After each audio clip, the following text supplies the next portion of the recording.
Welcome back to the podcast. My name is Joseph Clough, and this is episode 546. And today, I was thinking about how we can actually really make a big change in our life. Literally before I came onto this live, if you're listening to this on the podcast, we're broadcasting live on Twitch, on Facebook and YouTube, and this is the recording of it.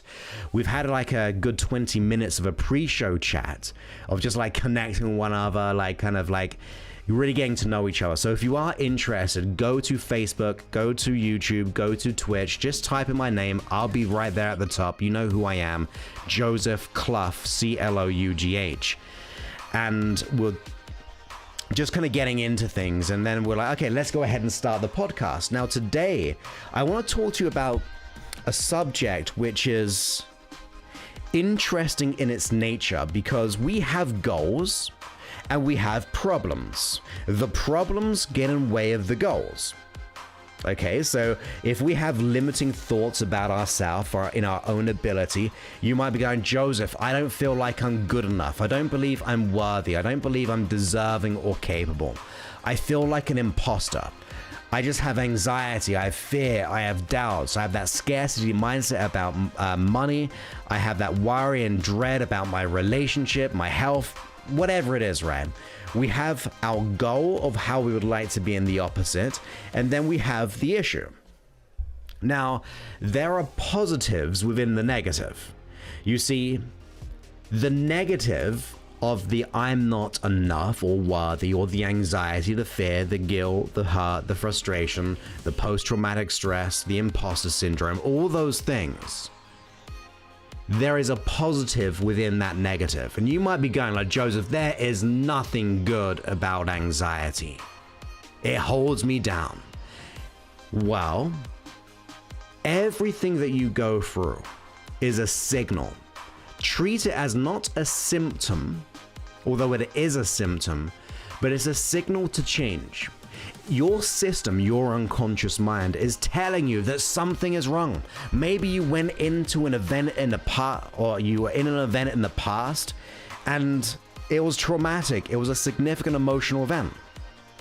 But you see, life is life. It happens, of course, but maybe our unconscious mind made that limiting decision and kind of thought, oh my goodness, what is happening here? I don't know how to change. And then consciously, we start to get into this bind of staying stuck. But there is a message within the issue. There is a message within the symptom that we feel, the worrying thoughts, the doubts. Those are signals to pay attention to. The problem is, after a period of time, having felt that negativity, the worries, the fears, and the doubts, we fall into a trap, and that trap is coasting in life. We start to drift. We start to think that the pain that we experience is normal.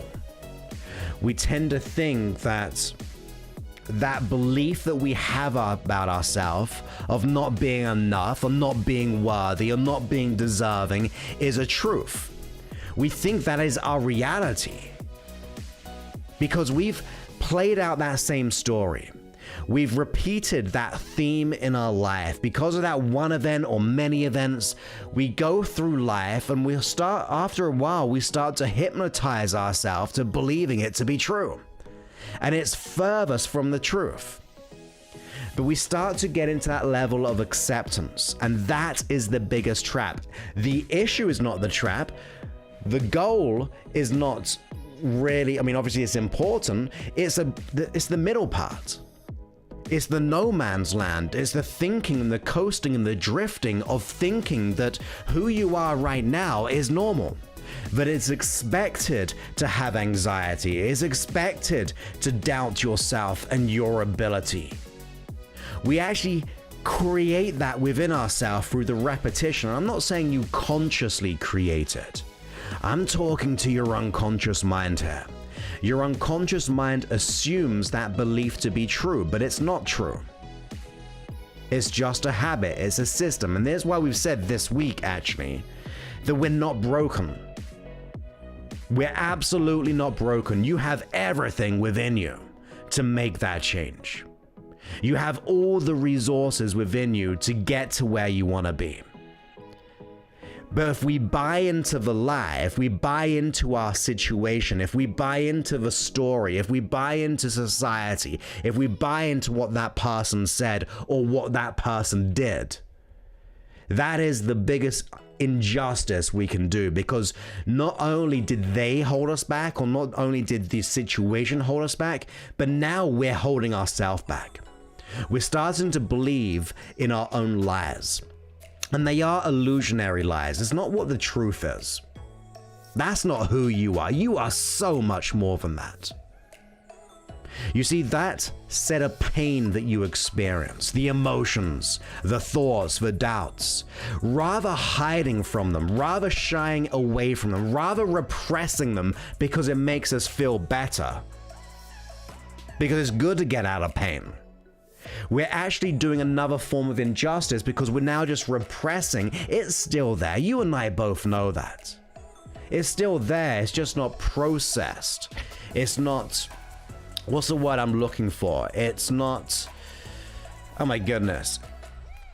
We're repressing it, but we got to express it. And I'm not saying express anger. I'm not saying to express sadness. I'm saying to pay attention to our thoughts, to pay attention to what our unconscious mind is doing beneath the surface. Because after a while, we don't know what we don't know. We start to think that this is what life is meant to be like. We start to have that as our expectation. Our beliefs, our problems become our limitation and expectation of what is possible. We build the prison, the cage that becomes invisible to us. And that's the interesting thing, that we start to buy into that reason as to why we are like we are, or why that happened to us, or whatever experience we went through. That conditioning which was passed to us, we started to assume that to be our own truth. And that is not our truth. I promise you, that is not our truth. Like, if you can't believe in yourself, I honestly hope that you believe in me in some way. Because there is that part of you deep down that goes, I am ready to change. I am ready to unchain the limitation. I'm ready to release the fear.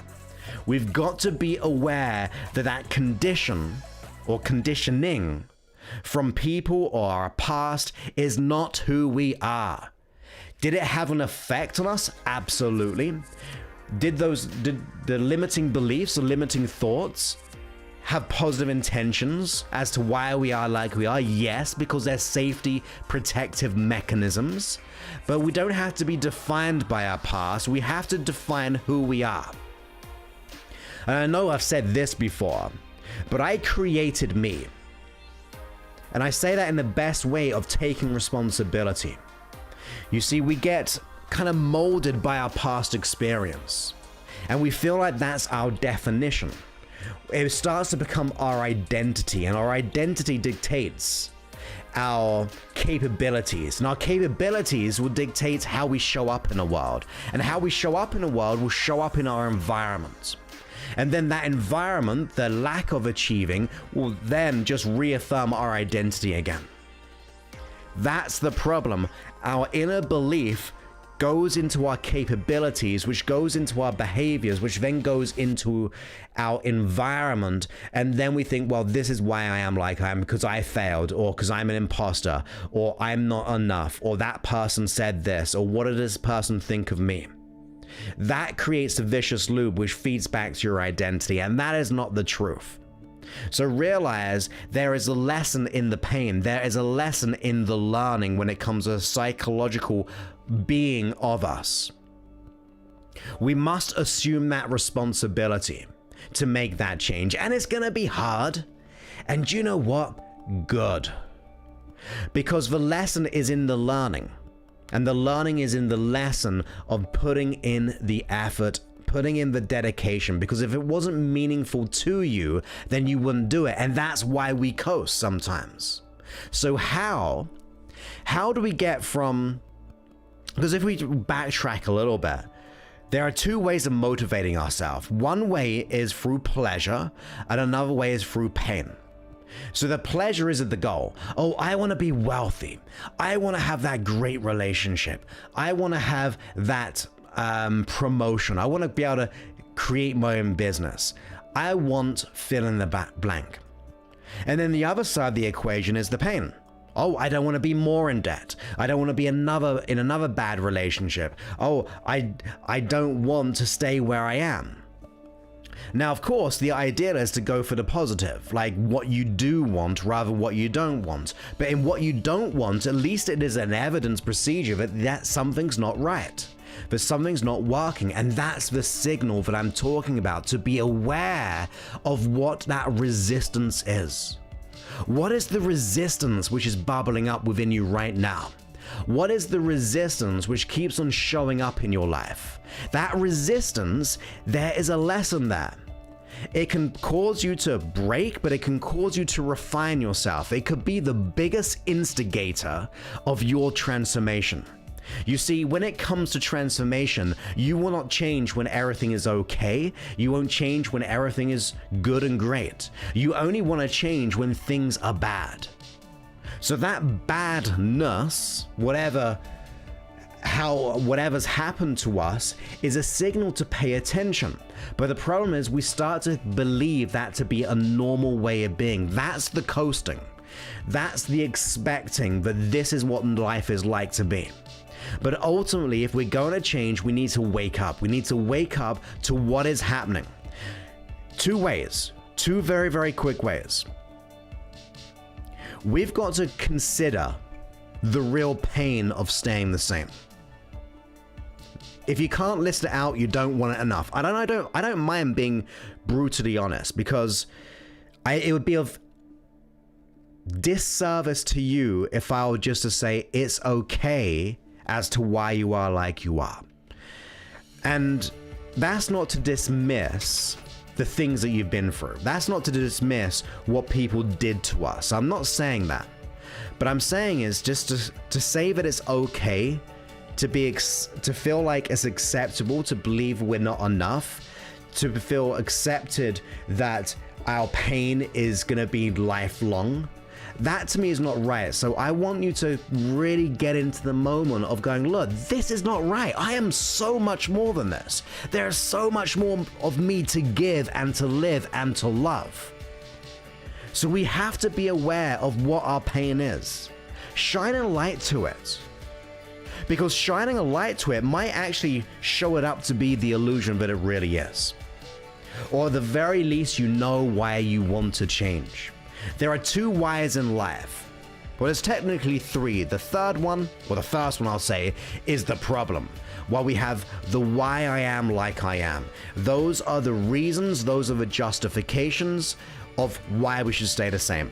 Let's let go of that. You're more than that. If you're listening this far, there's that part of you on the inside which is going, I am ready to release and to let go. I'm ready to evolve my system to be more and to live more. So let's park that to one side. Now, the other two whys are the reasons to change. That's listing out of why it's important to change. Because if I stay the same, for example, when I used to, I don't see clients like that. A long time since I've seen like a smoking client, like a decade or so, well over. But I would make them go through the scenario of going through the rest of their life that they carry on smoking. And that could be the sense of loss, that could be the sense of not being there for their family. And I don't mind being hard in that nature. If they really want to let it go, most people will coast. Most people will think, well, I'll change tomorrow or next week, or once again, this is who I am. I want you to get into a bit of pain sometimes of the realization why we must change. The reason as to why we must change is a great instigator of it. So recognize that this isn't normal to feel this way. Recognize, look, this is what's happening and I'm ready to take action on it. And that's when we start to list out the other why. And that's the reason as to why, once you've got what you've got, will allow you to have more and to be more and to really get the life that you want. The reasons why I should change, but also the reasons why I should change because what am I gonna get?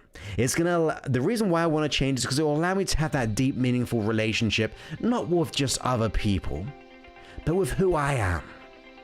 You see, within the issue, we've lost a sense of self. We don't have that self-validation for who we are. We can seek external validation. We can be the people pleaser. We can be the person who just wants to serve and help people because we don't want to look bad, or we don't want to, we're trying to gain some form of love or acceptance. Let's put it this way, it's validation of some sort. But validation doesn't come from the outside. Is it good and great to receive? Absolutely. When I receive an email, a message, when someone says that I've helped them in some small or big way, it does light up my day. It causes me to go, I want to do more of this. So the external validation is good and great. But if you deny the validation from the external because we don't believe we're enough or deserving or worthy, it means nothing, yet we still try to get it. We strive to receive it by the things that we do.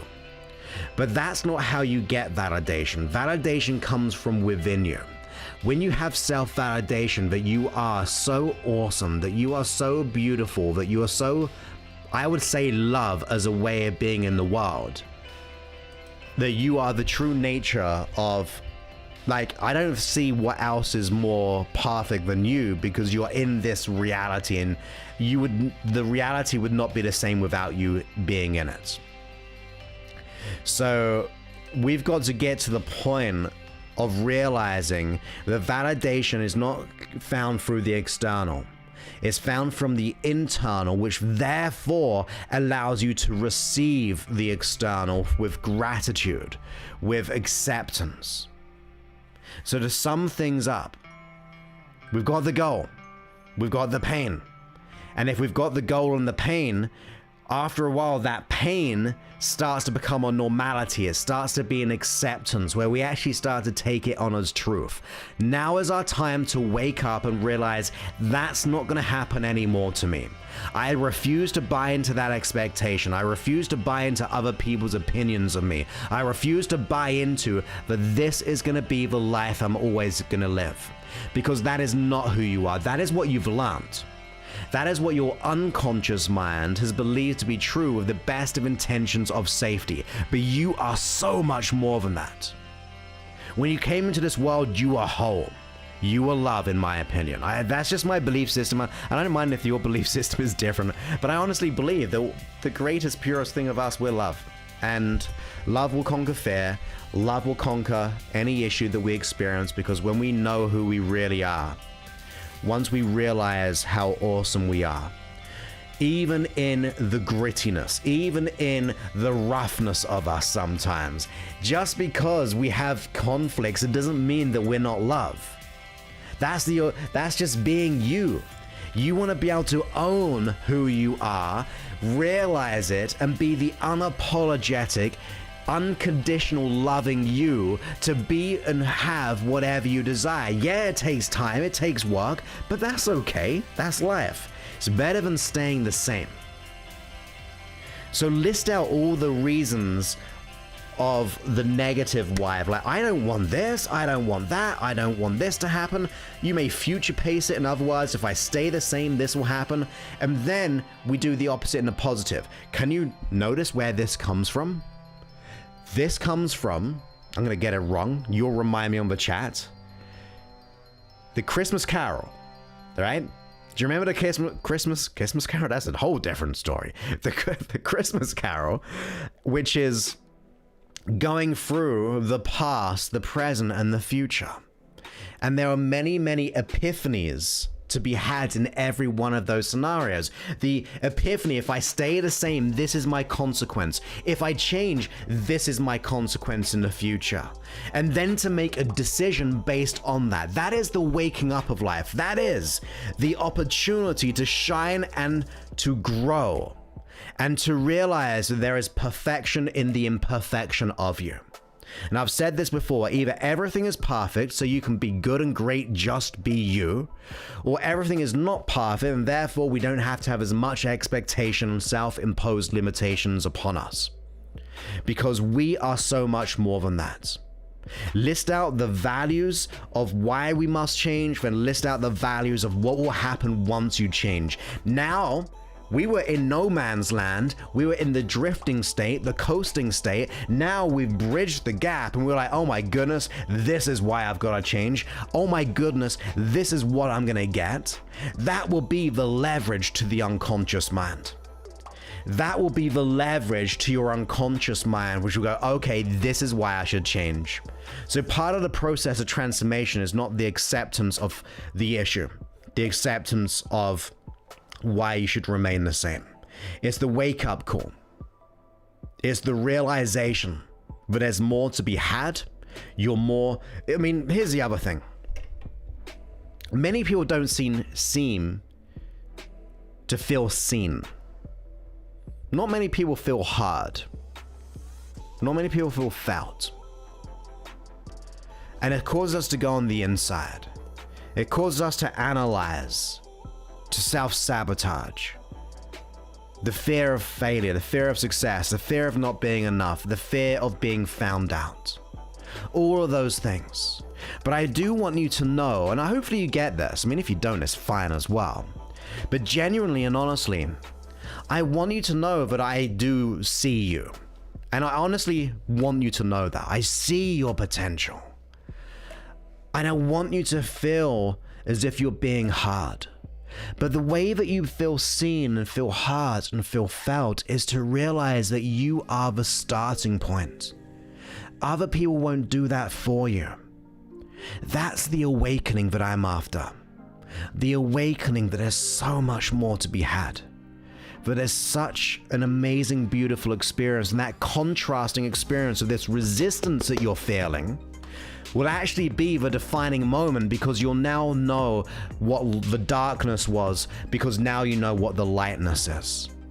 You only know what darkness is because you have the comparison of what a light is. And I did this the other day, but we have the darkness. Okay, we know what the darkness is, but the only reason you have that idea of what darkness is because you have the comparison of what light is. And that is why the issue and the resistance can be our greatest launch pad. Because it makes us go, okay, I don't like this. This is my signal to change. I'm ready to change. I'm ready to move forward. And I'm ready to go all in on my dreams, because I cannot rely on other people. I can't rely on the economy. I can't rely if the sun will come up tomorrow to be happy, because it might be raining. It might be cloudy. We have to rely upon ourselves, and that's not a bad thing. That's the assumption of responsibility. That's the assuming that there's more to be learned, and that is the most empowering experience that you can have. When you do it for yourself, yeah, you can get help with other people, so I'm not saying that. But when you get help from other people because you've instigated it, that's amazing. You can look back and go, I did this. You see me, who I've got the wealth, I've got the health, I've got the relationship, I've got the career or the business. I built this. Yeah, I got help along the way, because I know I did. I got help for sure. But that help was only there because I instigated it. If that's a word, instigated? Yeah, that's a word. I instigated the change. I looked for the answers. I reached out for help. I put my hand out. I was willing to be open-minded, and therefore I took action. And that's why I can look back and go, I created this. This person you're seeing right now, if I didn't have this transformation that I had, would still be worrying like I was when I was a 7-year-old, a 10-year-old, a 15-year-old, dreading every moment, being anxious and worrisome of what people thought of me, of how I come across, and what if I fail, or what if I look silly. And you know what? I may look silly. I may fail, and that's okay, because I know I have the ability to respond. You see, the failure, or the so-called thing I'm experiencing, is showing me my ability to respond. If I respond in the not accepting of, okay, this is who I am, I'm going to stay the same. Instead, I respond in a way that I'm going to learn from this. There's going to be a lesson in the trauma. There's going to be a learning in the conflict. Once I get those learnings, then I can become and realize who I am. And that's the wholeness. That's the peace. That's the love. That's the joy. That's the self-certainty. That's the unleashed, the unchanged, profound you. That is what we're after today. That is what has to happen, but it starts with you, and that's good news. I always say, look, if it starts with you, that's good news, because now you're at least in control. If it starts with someone else, then therefore you're relying upon someone else. So see it as your superpower. See that all the signals of saying no, all the symptoms and all the reasons why we must change because of a negative consequence is the reason, the value, the driving force as to why we should change.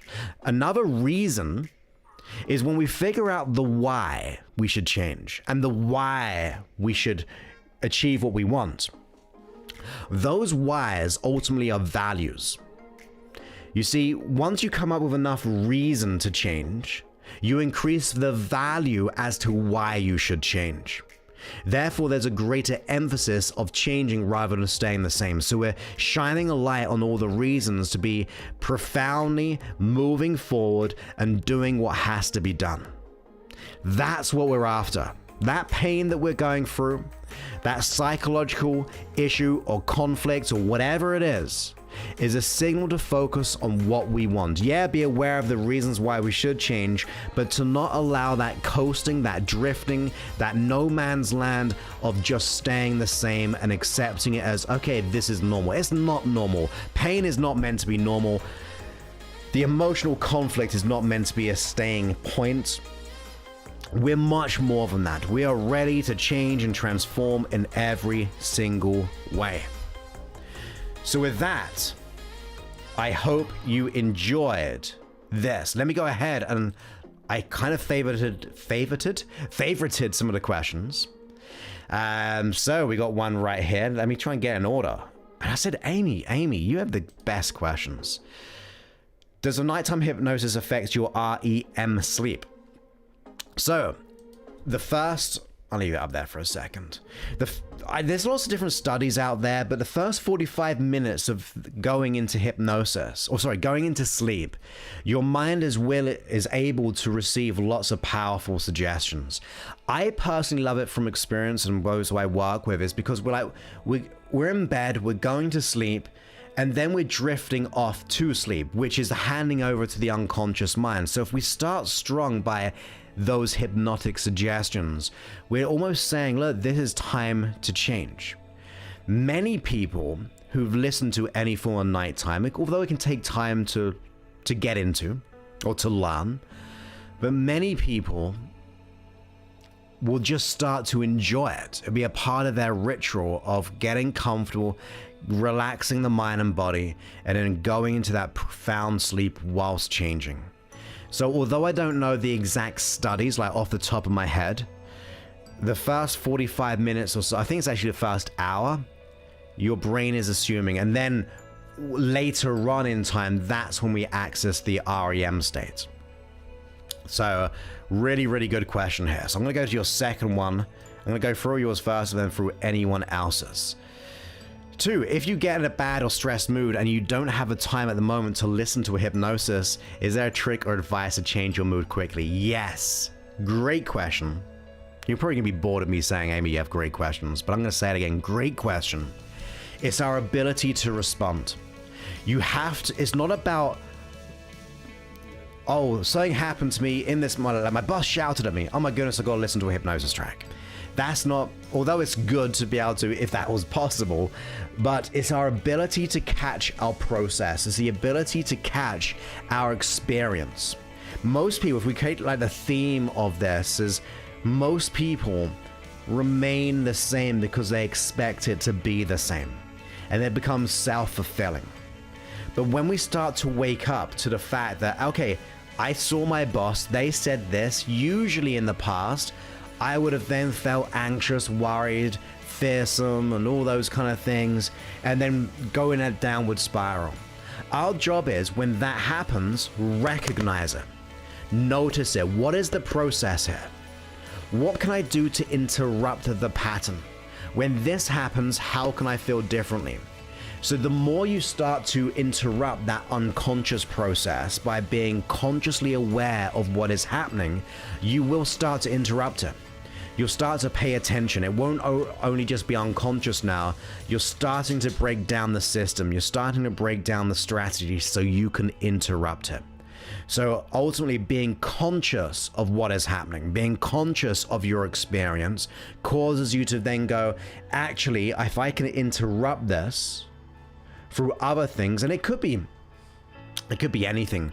I mean, for you, Amy, I know you've got some powerful processes that you can use within the system that I have, but for other people, listening to a podcast, listening to a song, changing your state as quickly as possible to interrupt that pattern is always going to be the best thing.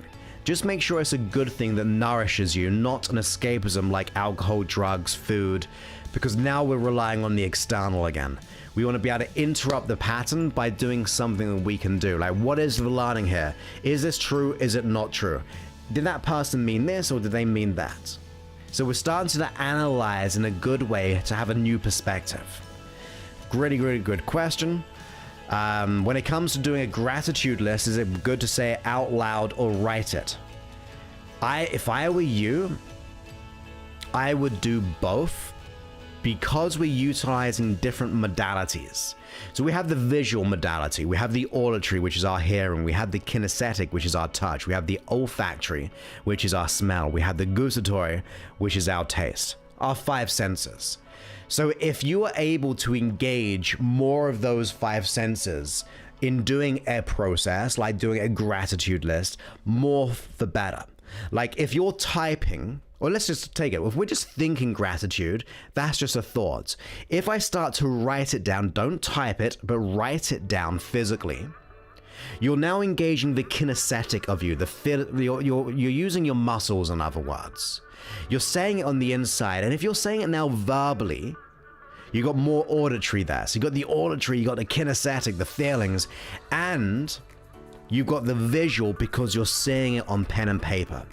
So we're utilizing 3 out of the 5 because the other 2 are pretty hard to incorporate into a gratitude list, like smell and taste. Unless you are having a nice ritual of, although I don't drink tea or coffee, but some people might go, well, I'm gonna have a cup of tea, like make a coffee, or to have a herbal tea or whatever it is, then you may add taste to it, technically, right? Or put some incense on, or some kind of be outside in the fresh air. The more we engage the senses, the better it's going to be. So is it better to say it out loud or write a gratitude list? My opinion would be try to include all the senses if possible. Not necessary, but if we want to go to another level, that might be a good thing to do. So how do you deal or help with people who struggle with depression without falling to their influence of sadness and negativity? Great question. That shows that you're a real, true, loving person, because we want to be there for people. And it also means that we've got too much empathy. Not that we can have too much empathy, but I can't think of the right term right now, but it's we're absorbing other people's energies too much because they're in that state of struggle, and sometimes we can take that on as our experience. The key here is to prepare yourself. I create a process, and you'll have access to this, Amy. It's called the second skin process. And that will protect you in the environment, and to go into that. But for everyone else, you've got to be like, I've seen, I don't know how many clients. Would it be 1,000 plus? I don't know, probably. I deal with big issues most days of my life. If I were to take their energy on, I'll be of no value to them, because now I'm just taking their pain. It affects me. I'm getting depressed by it.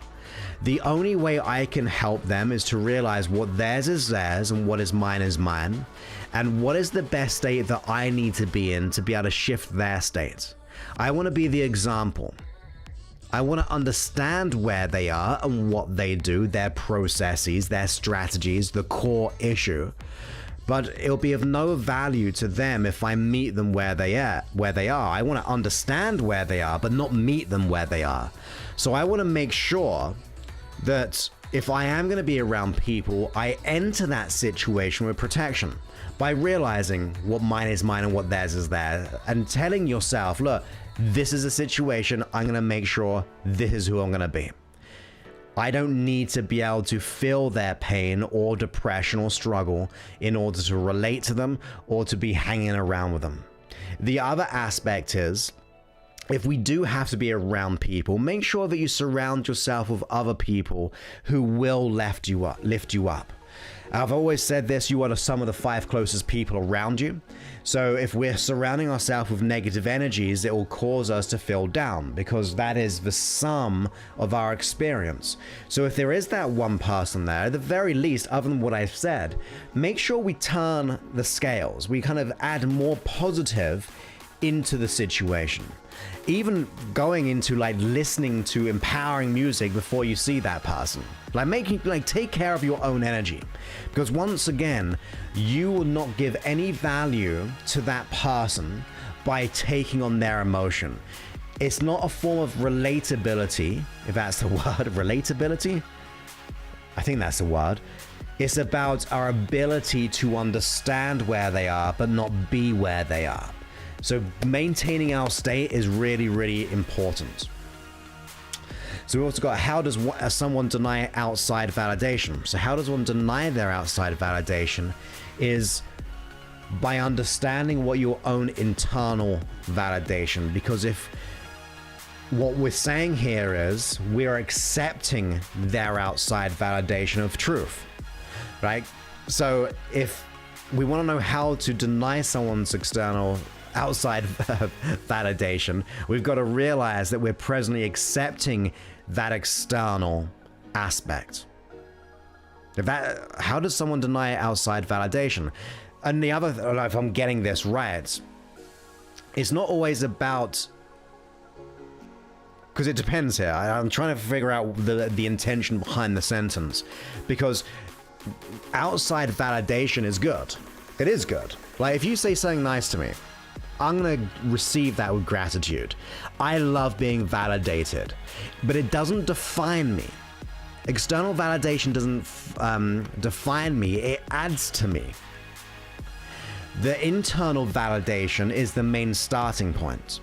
But if we go to the other side, if other people are trying to deny us or have other expectations for us, that is where we assume responsibility and realize that their external opinions do not have to be your internal reality.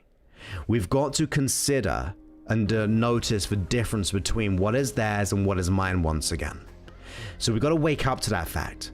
Once you also realize what the core is, and it could be a limiting belief about our own ability, it could be a limiting belief about a certain situation, but think of that externalness of the negative as being a pointer to be able to discover what the real issue is about our self-imposed issues, that once we recognize, we can start to work upon them.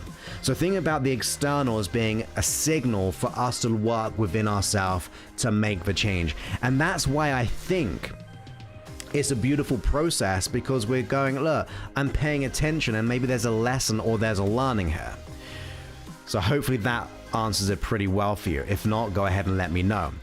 Sai says, I have a question. How do you know when something transitions from a bad situation to a problem? Like one thing is to have a bad day, but another entirely when the bad day becomes a part of your routine. So hopefully what I've said today, because I try to cover parts of that within this as well, because I saw that question come up beforehand. So we've got to get back to the point of knowing that what happens to us does not have to define who we are. And that is being conscious. Like if someone says something mean to me, I can allow them to be that way. I can allow them to think, okay, this is who I am, and that's just the reality. Or I can notice that this situation that I'm going through is a process. Let me kind of just consider, is this who I am? And that's the conscious part. The opposite would be accepting it as truth, and then accepting so many of those so-called truths that it does become the routine. We want to get to the point that actually this is happening to me, and not that it's okay, but it's happening. So what do I need to do to make that change? And that's the being conscious of it. Does it have to dictate who we are or how our day will be? Or can I pay attention and think, what can I do to interrupt this? The quicker you interrupt that state or habit will cause you to make a deeper transformation. So it's that conscious ability of noticing our unconscious processes. You also say, I speak from grievances of chronic pain. Sometimes we don't have much choice and you have to live with the bad, but kind of don't want the bad to take over, if that makes sense. So hopefully what I said adds to that. And I am going to be really bad at who said this. It was a yogi.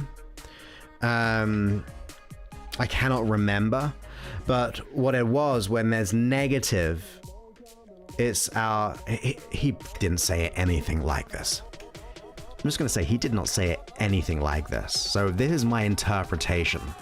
But when there is negative, I'm going to change this song. You won't hear that on the podcast, but when there's negative, it is time for us to reflect on the positive, like to reflect and weigh up on something. Let me go ahead and change my audios. Oh, here we go. So when we're going through the negative, we want to be able to reflect, okay, what is good? What is the gratitude? What is the lesson here? What is the learning? And not necessarily just for the issue, but how can I adapt? How can I cause it to actually push me in the right direction?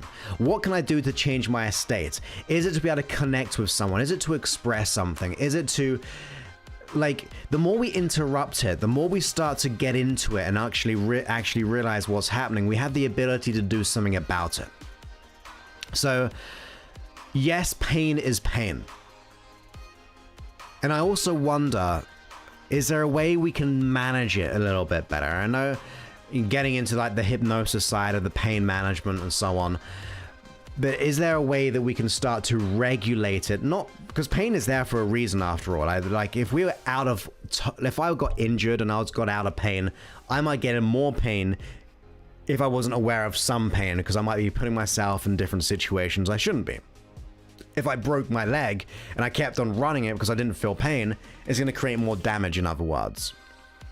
So it's about hopefully managing that pain by going through that process, but also in the reflection of something else. Like, what can I do to reflect in the learning in the pain, which is hard, I know, I get that, or the reflection of the learning in the counter. What else can I put my attention to? What can I be grateful for? What can I look for? How can I connect with someone? How can I do with more what I love? Because I know you're a crazy, crazy talented person with such a big heart as well. Engaging in that and saturating it hopefully will cause you to move and shift forward. But I can talk about that with you another time on top of that as well. Okay, let me just see what we got here. So we've got people saying, hello, great to have you. I have a question. I've been told I look for validation from others. How is that possible? How is it possible? Usually if we're looking for validation within others, we're actually lacking internal validation for self. And that's not like, I'm not trying to say that's like a horrible thing, but if we're just seeking external validation, we're almost seeking approval. That we want other people to give us permission to do something or to be okay. So that to me becomes a conflict. Because if we start to recognize our own validation before we seek out the external, then we make the change. So I don't want people just to seek out external validation, because that means you're giving your power away, or you're giving your uniqueness away, or you're relying on other people to feel validated. So when we think about the intention there, we want to feel accepted. I'm not saying this to you personally, but we want to feel accepted. We want to feel like we belong. We want to feel like we're enough, or we're worthy, or deserving, or capable. So we look for that external validation to meet that criteria. But if we keep on looking for the external, that creates the problem, because we're only allowing other people's opinions to reaffirm who we are, and that's not right. When we have it within us, we start to then get the affirmation within us, the validation within us, the self-acceptance within us, and therefore, when other people say good things to us, or if we ask a question, we won't take it on as an absolute truth or just rely on their answer. We'll be able to weigh it up and go, okay, I know who I am. I respect that person's suggestion if I ask a question or if I look for an answer. But also I can distinguish between what is theirs, what is mine, to take what is good and add it to mine. But if we're all one way of external validation, we're only going to be relying on other people. So how is that possible? Usually, I'm not saying it's you personally, but usually it's a form of, we want acceptance, we want to feel like we belong, we want to know that we're enough, or that we're capable, or we want to feel worthy in other people's eyes. But that's not where you get self-worth. That is not where you get acceptance. You get it by becoming it yourself first, and then you can receive it from the other, like the natural way, the good and great way. Okay, so we also got one here. How can I deal with a person who constantly verbally abuses them? What is the best way? Honestly, the best way is to not hang around people who verbally abuse you. Or abuse someone else. Like, we want to be able to get out of that situation. And that's where self-value, self-respect, and self-ownership of, okay, am I willing to keep this? And I don't mind going strong and hardline to family. And you might disagree, and like disagreements, and this for everyone, you might disagree with me here, and that's okay. That is communication. That is being open-minded. But when people do something toward us which is physical or verbal in a negative way with the intention to bring us down. I was actually going to talk about this actually on a different, I made a little note of what I could talk about on this episode, but every relationship I have in the world lifts me up. Not all the time, because people have issues and all those things, but on the whole, they lift me up. And the people I want to surround myself with, I want to be able to lift them up. If they're bringing me down, then I've got to have boundaries there. And I've got to be prepared to be able to keep that way and keep that pain coming my way, or make a decision to cut loose. There's no shame in looking after your own health and well-being if someone is physical or verbal. It's actually a virtue to look after yourself. It's a virtue to realize that actually you are more than the physical or verbal pain that is being directed at you. When you get to that place, you'll recognize that actually you're more profound than you thought you were. So there is that defining balance.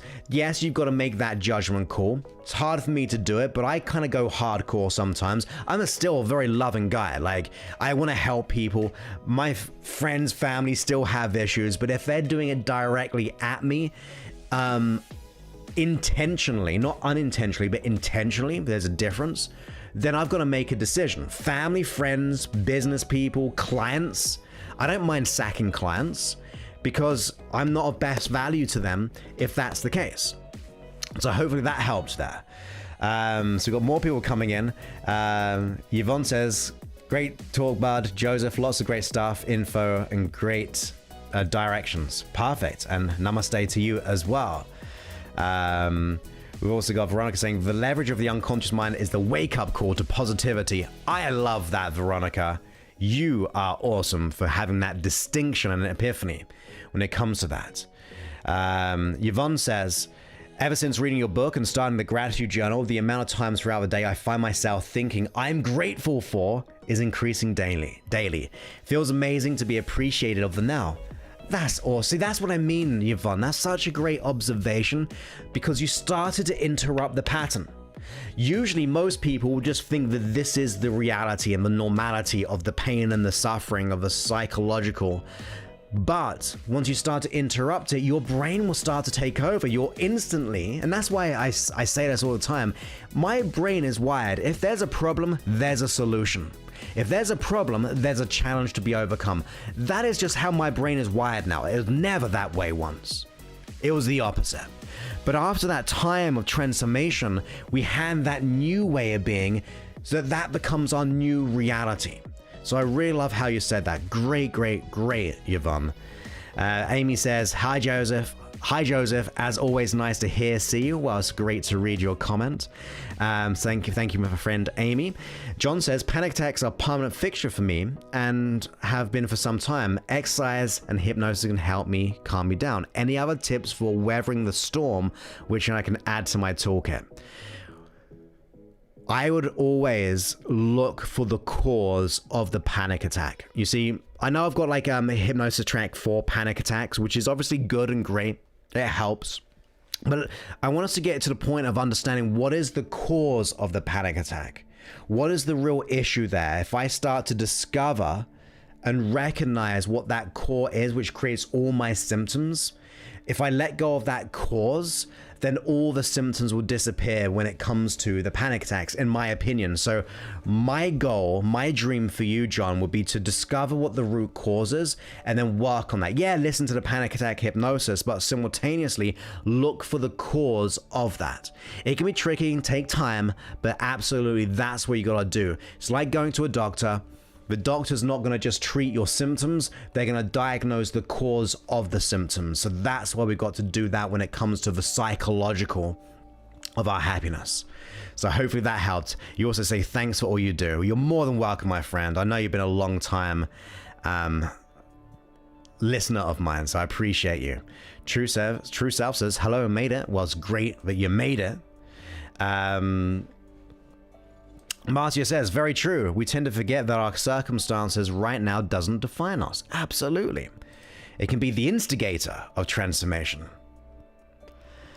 Okay, so we've got a lot of questions here. So what does one do to work through the parts of their past that was negative or maybe traumatic so one's present self is okay? To me, Amy, that's a great question. We've got to learn from our past. You see, our anger, sadness, fear, guilt, hurt, frustration, and shame, they will remain repressed or within us because they're unprocessed. And we have like an event in our mind and it has an attachment to these emotions.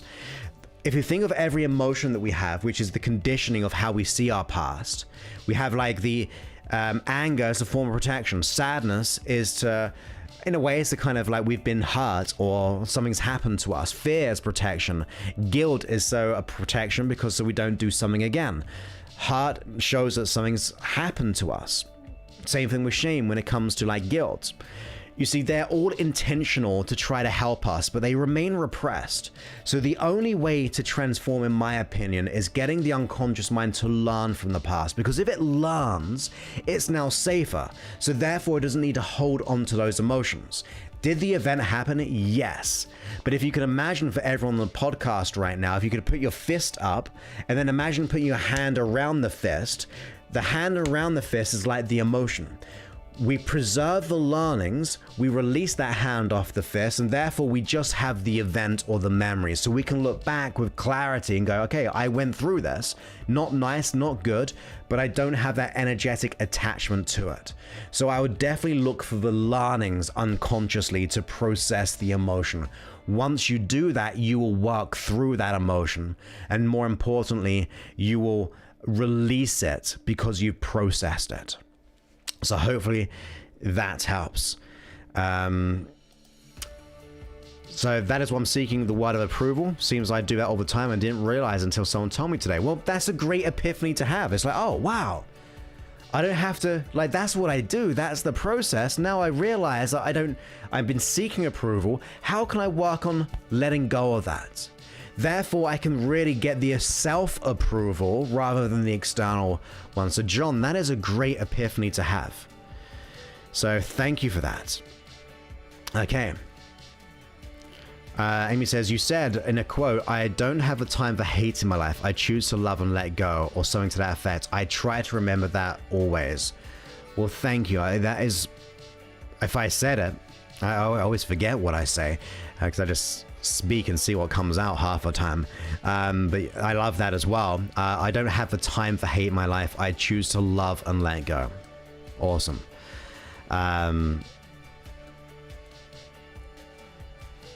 Thank you, Laurie. Laurie saying, great to see you again.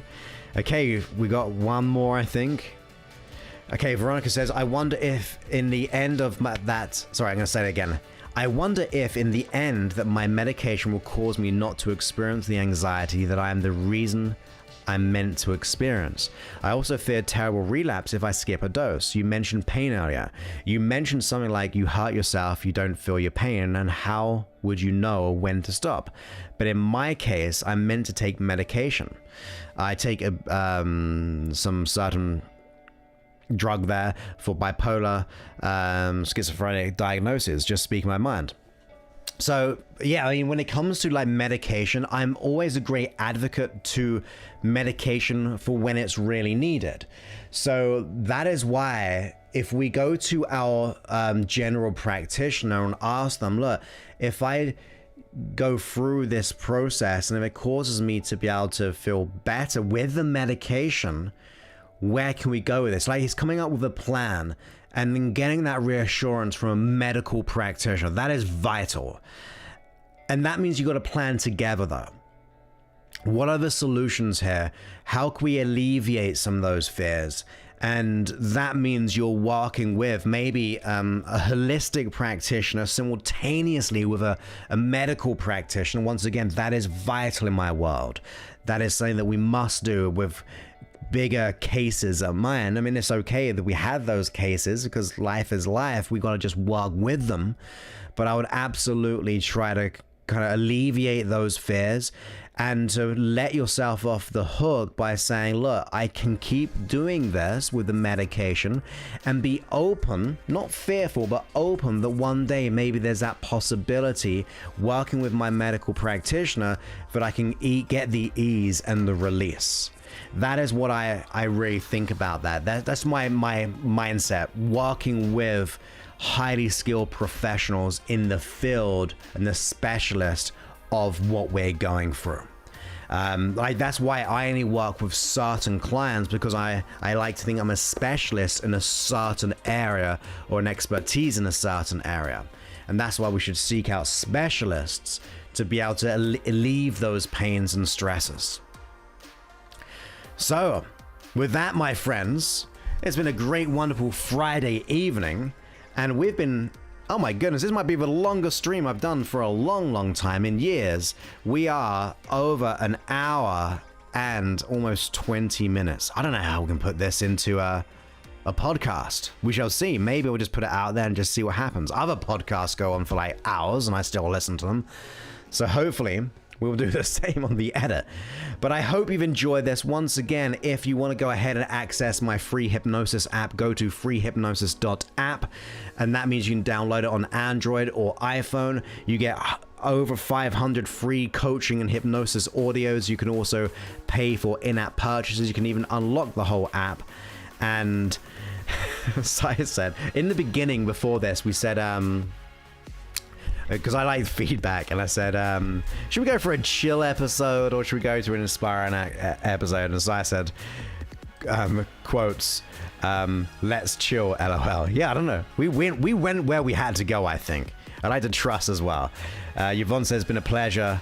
Thank you heaps, Joseph. You're more than welcome, my friends. Great to have you here from the beginning to the end. So yeah, feel free to go ahead and download the free hypnosis app at freehypnosis.app. Same words, different order. But I really appreciate you, and I want you to know that wherever you are in the world, even if you don't see it within yourself, even if you don't recognize it within yourself yet, please know that I see it within you at the very, very least. At the very least, people overcome and let it all go. You can do it. If there are other people in the world, if there's one person who's been in your situation or worse, that means there is evidence as to why you can do it too. So look for the solution, not the validation of staying the same, but the solution as to why to change. Sai says, that was deep as heck. Hopefully That was a good episode for you, Sai. Great question as well. I really appreciate your support as always. Una says, thanks, Joseph. You're more than welcome. Liz said, it's been great and I bought the app. Well, that's great. Things going to be changed there. Now says, well done.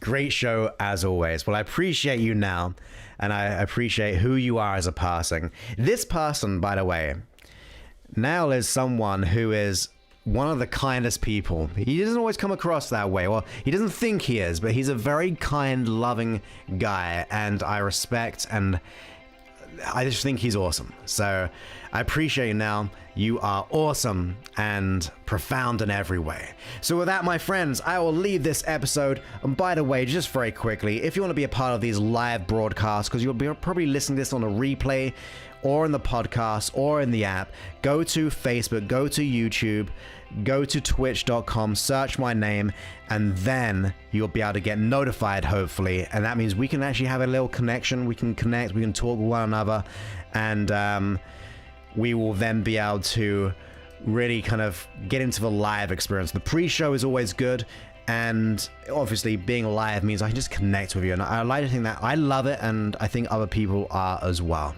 So with that, my friends, I will speak to you very, very soon. Have a most wonderful rest of your day wherever you are in the world, a great weekend or week in case of the replay, and I look forward to speaking to you very soon. Many thanks and goodbye.